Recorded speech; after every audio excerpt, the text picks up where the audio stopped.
The show where Diane comes back is so perfect. I'm so excited. I have a lot of notes for this episode. It's probably one of my top 2 all-time favourite Frasier episodes.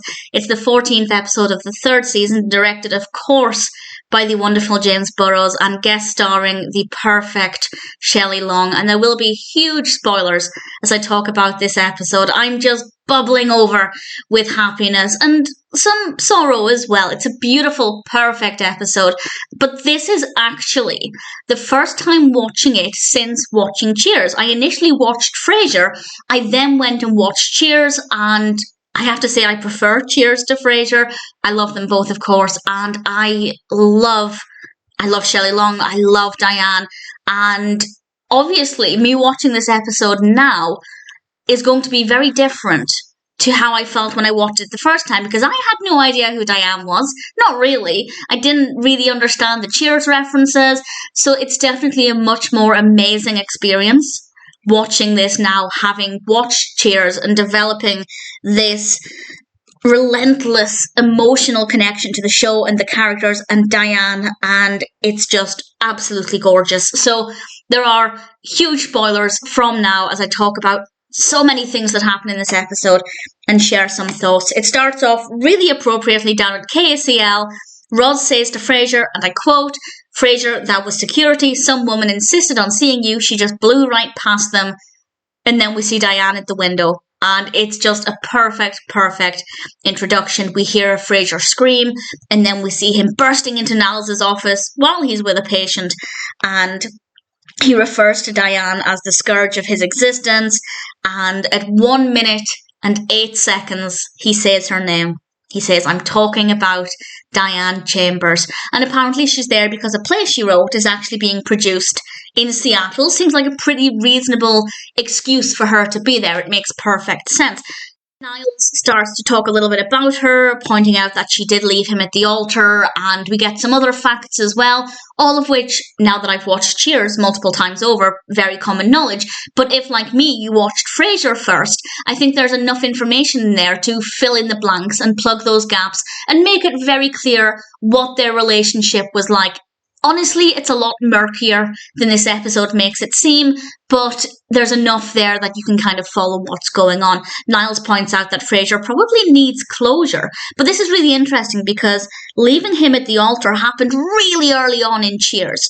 Not too long before Diane left. I don't want to say too much about this, but certainly in the history of the character of Frasier, it's not like it happened at the end of Cheers and then Frasier moved to Seattle straight after. A significant amount of time has passed. And as Frasier points out, it left a, and I quote, "sucking chest wound where once there dwelled a heart." And that kind of suggests that even though Frasier gave this air of getting over it and moving past it, clearly this is something that has clung to him for this incredible amount of time. And we see this playing out more in the episode. Diane then goes over to Frasier's, and we have some interesting exchanges because Diane says to Martin, "Well, Martin, it's been too long, how have you been?" Which is kind of interesting since Martin wasn't an entity when Cheers existed. But then Diane says to Niles, "Niles, do you remember the last time I was in town and we dined together?" And then she goes off on a story about Maris, and it makes me wonder, has Frasier met up with Diane in between Cheers and now? It seems like that's the case, whereas initially it felt like he hadn't seen her since Cheers, since moving back to Seattle. And I feel like the timeline there is maybe a little bit awkward. I don't really feel like it made a lot of sense for her to be suggesting she'd met Martin and Niles before. I feel like it would have made a little bit more sense if they just didn't include that. But it did give us a decent exchange.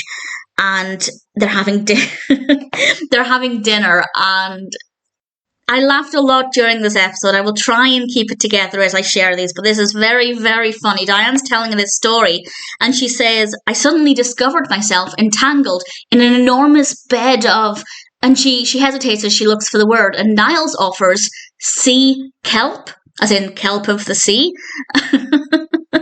And Martin replies, "That's funny, I thought he said seek help, as in seek help. My delivery is not as funny as it was in the episode, but to say that to Diane, again, that might not have been as funny to me the first time I watched this, but when you understand the history of Diane, and particularly the history of her mental health, it's very funny. Not that mental health is ever funny, but the way it was delivered in the context of the episode with the character, absolutely fantastic. Diane's expression was amazing. And then, and something else that probably wouldn't have meant much to me at the time, her face starts twitching. She has a history of facial tics in Cheers at certain points. We've seen this before. Shelley Long's performance is absolutely gorgeous. And it starts to happen again whenever she's talking about her play. And eventually she breaks down and starts sobbing and admits that everything she said that night has been a lie. And we learned that about a few months ago, things started to fall apart. Everything seemed to unravel at the same time. And the backer for her play has pulled out. And when she was in Seattle, she came to Seattle, she saw Frasier's face on the side of a bus, obviously advertising his show. And she decided to visit him. And she said, and I quote, "You helped me the only other time when I was this low. Frasier, I'm asking for your help again." And I found that to be very moving. And how could anybody say no to that? Frasier then meets Niles at Cafe Nervosa, and he basically talks to himself as if he's having a conversation with Niles. Niles is just sitting there silently while Frasier reveals that he backed the play, but it's tax deductible. He's clearly falling for her again, but he's also in denial, and it's very, very well done. It's a brief scene, and it's just basically word vomit from Frasier as he's saying everything and contradicting himself and criticizing what he's saying as if Niles was saying it. Absolutely beautifully done. We then have Diane and Frasier back at the apartment, and she leaves, and Martin basically tells Frasier, as Niles had tried to do, saying that you're falling for her again, it's not a good idea. And Frasier says, and I quote, "That was the old Diane. She no longer sees herself at the centre of the universe." And I kind of get the impression that to an extent that is the case. There definitely seems to have been a lot of growth and maturity for the character, but at the same time, I feel like given enough time, she'd become the same Diane again. And we then get to see the play. Frasier goes down to see it. It's called Rhapsody in Requiem. And I can't. It's amazing. It's absolutely incredible. I don't know whose idea it was to make the play set at a bar that's very much like Cheers, but it was the perfect decision.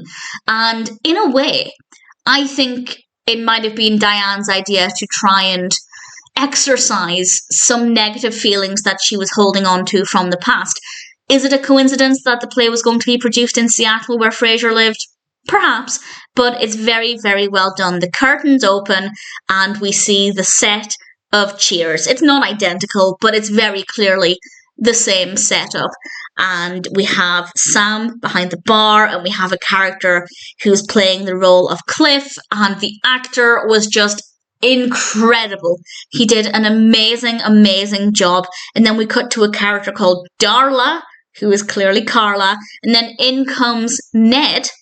And what's interesting, and there's a reason for this, but when Ned walks in, nobody says Ned really loudly. Sam does talk to him, well, the character of Sam, but he doesn't get the big Norm in Ned version, and he does have a Nedism, and he sits down, and the casting again is absolutely brilliant. And then in comes Frasier. It's a character called Franklin. And then in comes Marianne. And Marianne does get the Norm. She gets the Marianne, and everybody's excited to see her. And this kind of reminded me of what Frasier said about her no longer feeling like she's at the centre of the universe. I feel like that element is very much at Diane's core and is something that would be very difficult to cast aside. We then see a little bit of the play playing out, and then Diane stops them. She ends up kissing the actor. There's the implication that they are in a relationship, which is potentially concerning because she had just admitted to Frasier that literally within the last few months, a 2-year relationship ended, and now she's passionately kissing the actor in her play. How long has this been going on? I'm not saying you can't kiss somebody if you've just ended a 2-year relationship, but that seems like that's a very quick movement for Diane there. So I feel like that was maybe an oversight. But then again, given how much Diane went back and forth with various people at Cheers, maybe I shouldn't be that surprised. The actor playing Franklin said to Diane, I just don't know how I'm supposed to be feeling, in reference to talking about being left at the altar. The real Frasier's response was amazing. He stood up and basically yelled, I may be able to illuminate that for you, and goes off on this incredible speech. I feel like it would have been so cathartic about how that made him feel. And he ended so beautifully. You've made a pact with Beelzebub and her name is Marianne. It was just exquisite. So beautifully executed. Kelsey Grammer's performance was amazing and I just loved every second of it. We then get a much more gentle moment where Frasier tells Diane, in retrospect, I'm reasonably sure you're not the devil, which is absolutely adorable. And Diane has realised the play is not ready and she's going to go back to LA instead. And Diane instigates the closure. And honestly, I got rather emotional at this, but it didn't end the way I wanted it to. And I will explain what I mean by that. But Diane says she wants help from Frasier with writing the part of the play where she tells Franklin, or Marianne tells Franklin, how much he's meant to her and how she'll never forget him. And she asks, how do you suppose Franklin would respond to that? And Frasier, as Franklin, says what he thinks he'd say to Marianne. And it's so beautiful. And then they say goodbye to each other. And that's where I think the dialogue in the episode should have ended. Because Frasier says, goodbye, Diane. And then Diane says, goodbye, Frasier. And yes, we do get some comedy because Frasier walks out of the bar, out of the actual bar exit rather than leaving the stage. And he comes back in and says, force of habit, which I thought was adorable. And then Diane says, I've been doing it all week. And it's funny. It's a nice, lighthearted way to end things. But I feel like it would have been better, and this is purely my opinion, if they'd kept that, but without dialogue. So we end, the last words we hear are Diane saying, goodbye, Frasier. And then Frasier walks out, and then a split second later comes back in, uses a bit of physical comedy, maybe slaps himself on the forehead, I don't know, to indicate, what an idiot, I went out of the bar door rather than actually exiting the stage. And I think it would have been beautiful to have that done silently rather than having any dialogue there. And I would have loved it if the final words were goodbye, Frasier. Although it might have been even better now that I said that if it was goodbye, Diane. Because I think that would have been so profound and so moving and so meaningful. So as a point, not necessarily of criticism, but as a point of improvement, it would have been better if Diane had said goodbye, Frasier. And then Frasier said goodbye, Diane. And then without dialogue, everything else continued as it was. And I think that would have been a really strong way to end the episode and to end the character of Diane Chambers. Well, kind of. I'll say no more than that. But based purely on this episode, it just would have been, I think, a more perfect way to end things. But nevertheless, we do actually end with Eddie. IMDb credits both Moose and Enzo for the episode. I'm not sure actually who is playing him at this point. I'm not very good at telling them apart on screen because Enzo does occasionally play Eddie before Moose retired. I can tell them apart when they're side by side, but not when they're just on their own on screen. So if anybody can confirm if that particular ending was Moose or Enzo, or maybe both of them, if it took several takes, I don't know. But either way, I liked seeing Eddie at the end. It was a decent way to end things. But I do stand by my suggestions for ending the previous scene. But ignoring that, completely ignoring what I think would have been more moving, this is still absolute perfection. The show where Diane comes back fills me with so much happiness and love and sorrow, and it is just perfect. It is a gorgeous episode. As I said, one of my all-time favourites, probably one of my top 2 or 3 favourites. I am biased. The episodes with significant nods to Cheers are absolutely my favourites. I love Shelley Long. I love Diane. I love the one where Diane comes back. It's an incredible experience and I will always absolutely adore it.